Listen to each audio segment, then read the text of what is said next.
Bon, bah donc après ces belles présentations de cas, et puis ce matin évidemment cette présentation donc de bactéries et ensuite de la connexion entre les maladies parodontales et les maladies systémiques, on va voir dans un premier temps la gestion des facteurs aggravants et dans un deuxième temps la maintenance et les récidives malheureusement. Alors, pour bien comprendre comment on peut maîtriser les facteurs aggravants, il faut se poser la question qu'est-ce que je fais avant mon traitement parodontal, qu'est-ce que je fais pendant mon traitement parodontal, et ce que j'évite de faire après mon traitement parodontal pour que ça se passe évidemment le mieux possible.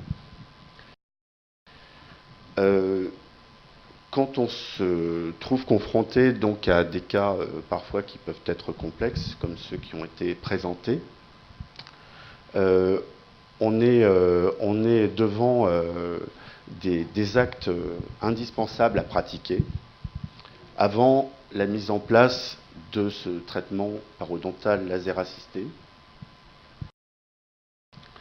Alors, évidemment, la première chose, c'est de connaître quelles sont les bactéries pathogènes en présence. Je pense que je ne vais pas enfoncer le clou, je pense que vous avez bien compris l'importance que ça a.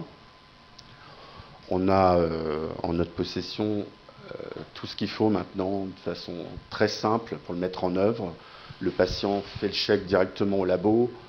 Le prélèvement, il vous a été présenté, c'est à l'aide de cônes de papier, c'est très facile, vous mettez ça dans des tubes. Et au moins, vous savez où vous allez, vous savez au moins quelle est la hauteur de risque, enfin la hauteur de, comme on dit, de charge bactérienne dans la bouche de votre patient.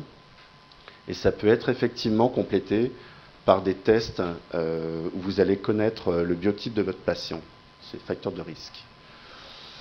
Bien entendu, avant tout traitement parodontal, il va falloir mettre en place le protocole d'hygiène. On le verra tout à l'heure dans ma deuxième communication, celle de la maintenance et des récidives.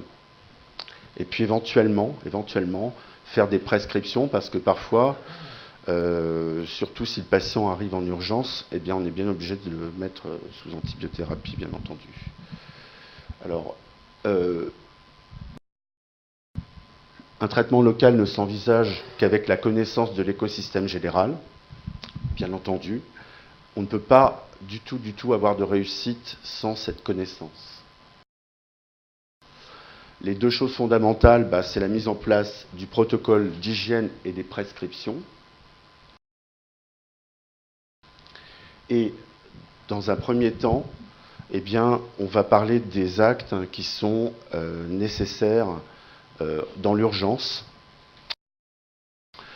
On a l'urgence endodontique, parce que très souvent, on a des patients qui ont des problèmes parodontaux importants et qui viennent en plus avec une pulpite, avec un problème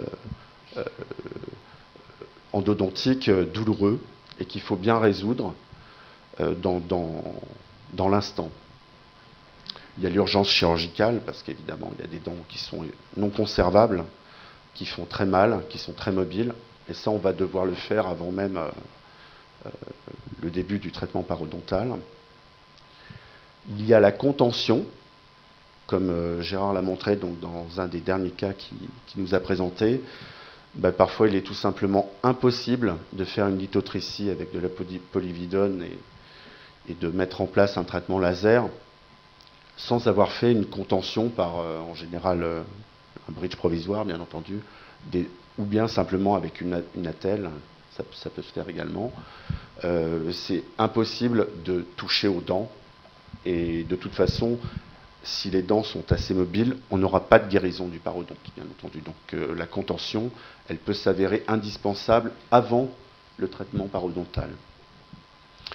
L'équilibration, on en a également parlé. Ceux qui sont anciens, un petit peu comme moi, savent qu'à une époque, on pensait que la maladie parodontale était due à l'occlusion. Alors on se mettait à meuler toutes les dents dans tous les sens. On n'en est plus là maintenant, bien sûr. On sait que c'est une maladie infectieuse, bien sûr, mais il n'empêche que le facteur occlusal doit être envisagé.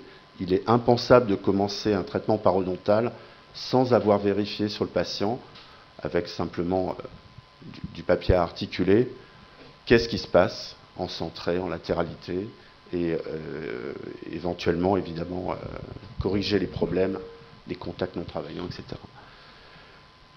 Le détartrage supragingival, c'est un sujet qui est particulièrement controversé. Beaucoup de confrères, des parodontologues, préconisent de ne pas faire de détartrage avant le traitement parodontal. Alors, disons que je vous laisse seul juge, mais moi ce que j'en pense, c'est qu'il n'est absolument pas indispensable